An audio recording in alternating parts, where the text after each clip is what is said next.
Hello and welcome. Now, before we get started with this course, there's just a few things we need to download so that we're all set up and ready.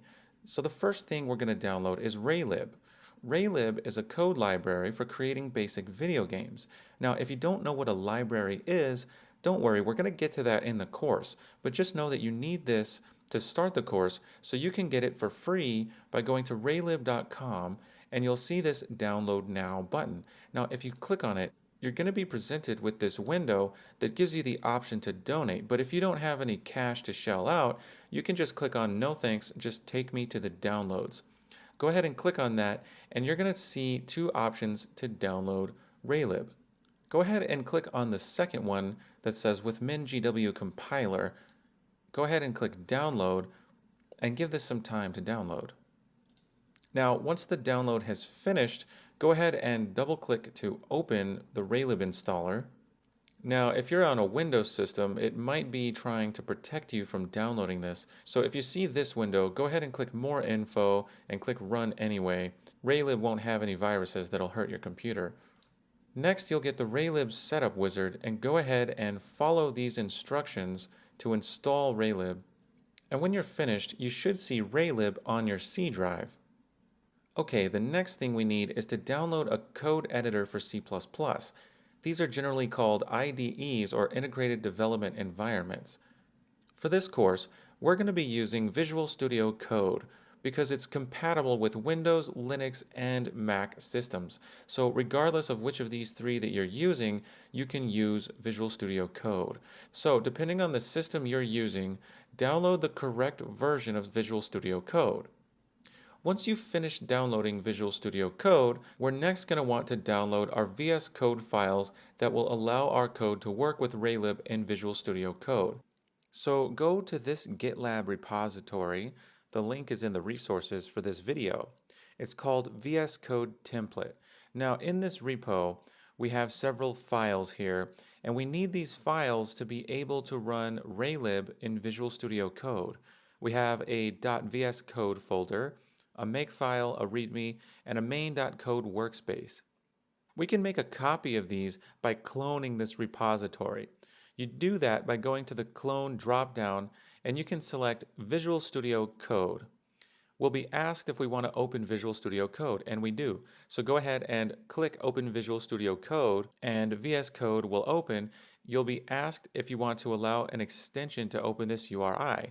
Go ahead and click Open and we'll be prompted to select a folder to place this copy on our machine. Now, it doesn't matter where you place it. You can create a new folder if you want to. Now, it's not important what you call the folder. I'm going to call this Game Dev. And with your folder selected, select repository location. Now, you'll be asked if you want to open the cloned repository. You can click Open, and you'll see this Open Workspace button.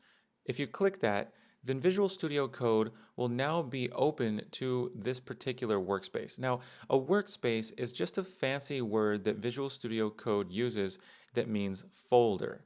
It's just the designated folder that you're working in. And you can see these downloaded items that we got from the repository.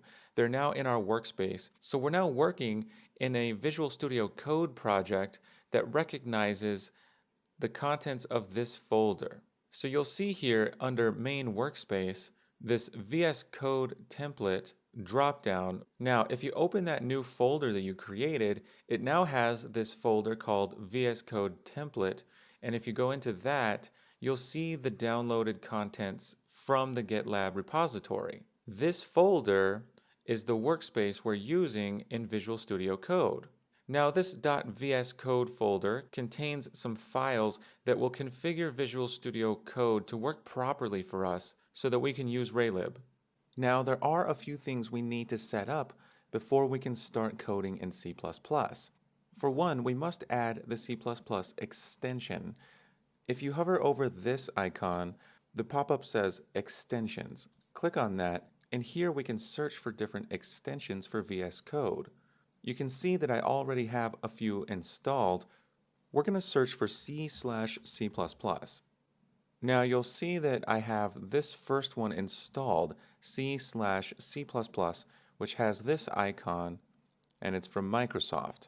You should have an install button. I have an uninstall button since mine's already installed.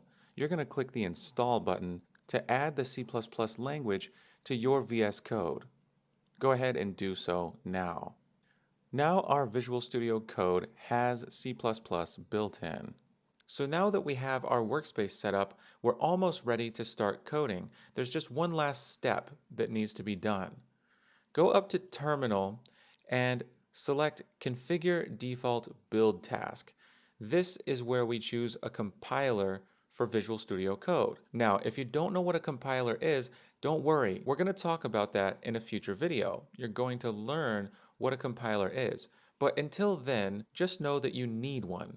So click Configure Default Build Task, and you should see the option for this compiler. It's in the C folder /raylib mingw bin, and it's called g++.exe.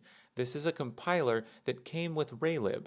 So if you've installed Raylib in your C drive, you should have this option here. Go ahead and click that, and you'll see that some stuff has been added to this tasks.json file.